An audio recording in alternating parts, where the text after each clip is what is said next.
Welcome back, everyone. In today's video, I'm going to cover game 31 of a First Book of Morphy.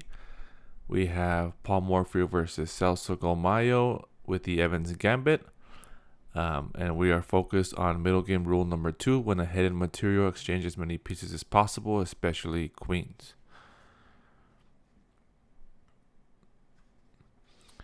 And again, the point here, if you haven't seen the previous video, but the main point to trade pieces is to reduce counterplay from your opponent. Right? And the queens are the biggest attacking piece, so it's like a priority to trade queens once you're up material. So we have the Evans Gambit. Let's go ahead and switch over to the game.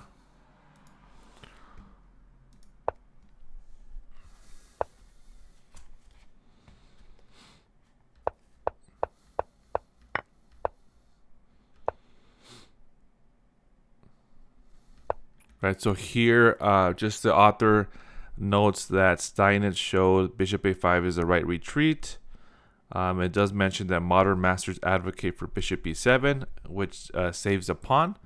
And let's go ahead and go through that variation. That way, after d6, if white trades, now if white wants to trade queens, instead of the knight capturing on d8, which would mean that now the white captures on e5 and wins a pawn, right? So with bishop e7, now the bishop recaptures, and black can hold on to this pawn here on e5. So in the game, bishop c5 was played. Castles.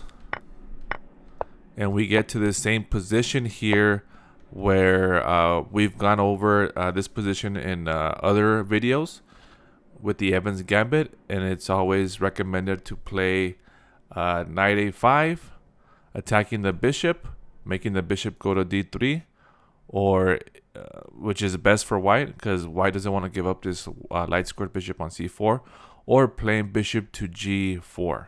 Right, so those are the best recommended moves. Knight f6 is a mistake, and again, this is also double checked with the computer. In the computer analysis, it does say that knight f6 is a mistake. Again, here just the author adds that it's a common mistake, enables white to open the a3 to f8 diagonal. Right, so white's going to play e5, and then when black takes, then this diagonal is open, and now the bishop can go to a3 and prevent black from castling. So let's continue with the game. e5. Now again, white plays queen b3, threatening a mate in 2. Now you can defend here if you're black. You can maybe go queen c7. If white takes with the bishop, queen takes. Now if queen takes, king takes, and that's better for black, because now the attack is pretty much gone. Again, instead, white plays bishop e6. Or black plays bishop e6.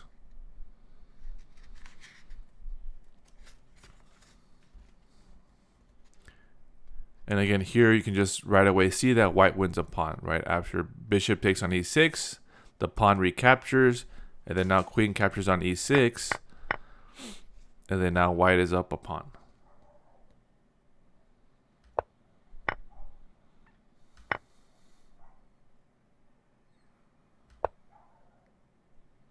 Again, that is the bishop captures on e7, so queen d7 defending. Here again, if instead of queen d7, if knight to g8, defending this knight, then white just goes knight d5, adding another attacker. So I have queen d7. Here now, if white still plays this move, bishop captures, then we have queen captures on e6, rook captures on e6, king f7, and then now both the knight and the rook are attacked. So you have to save your most valued piece, right? If you save your rook, then you lose your knight.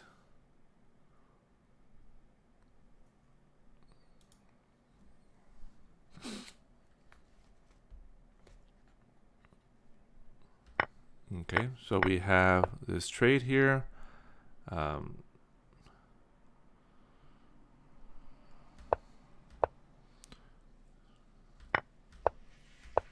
Okay, so now the threat is knight.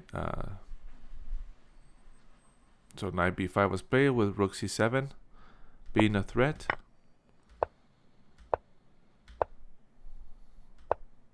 Okay, and here white makes a counterattack instead of moving the knight back. And now here black is trying to make his own counterplay, right? So black is now trying to create his own threats, attack the white king, put his knight in a good position. And then here is where, again, this is a position from the thumbnail. Went ahead in material, trade as many pieces as possible.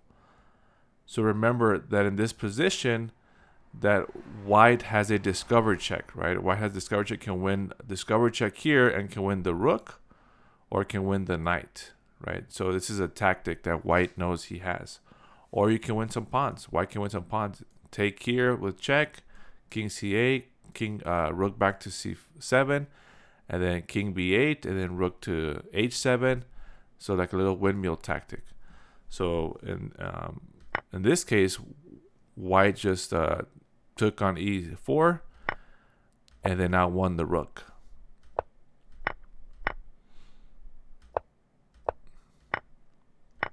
Okay, so in here in this position, the book says that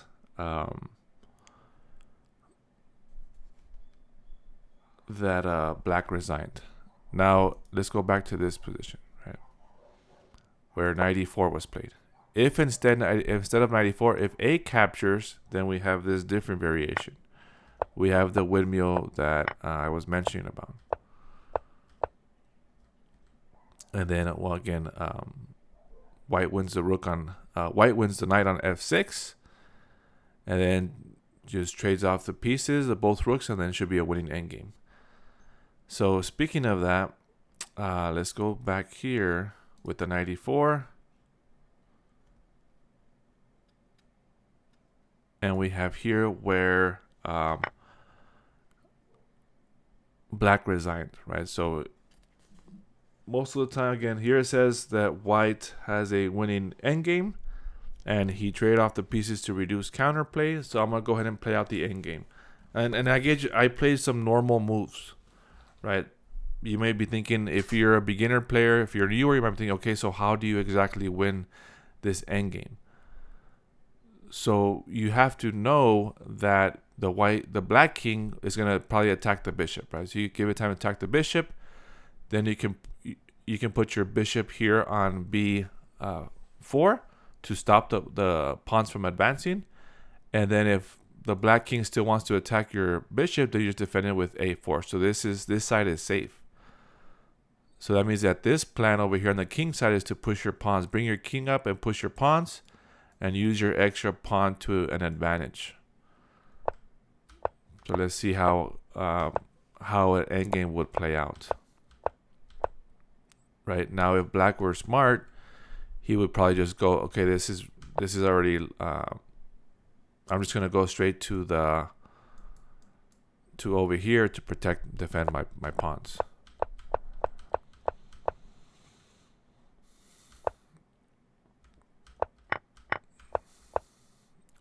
And again, you have extra moves if you're white and you get put into Zugzwang, where you need the king to be you need an extra move for your king, then you just use your bishop.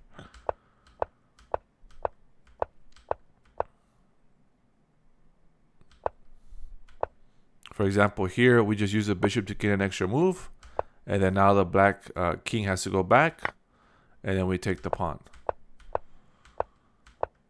And now it's all about coordinating your pieces. We take the other pawn.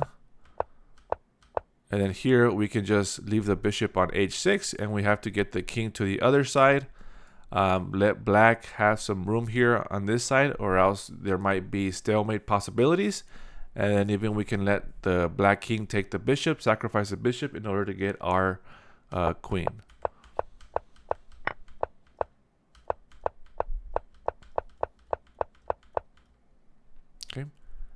So again, pretty much it. Again, white ended up winning a piece, and then found a good time to trade off the pieces. And in the end game, he was a piece up and 2 pawns up.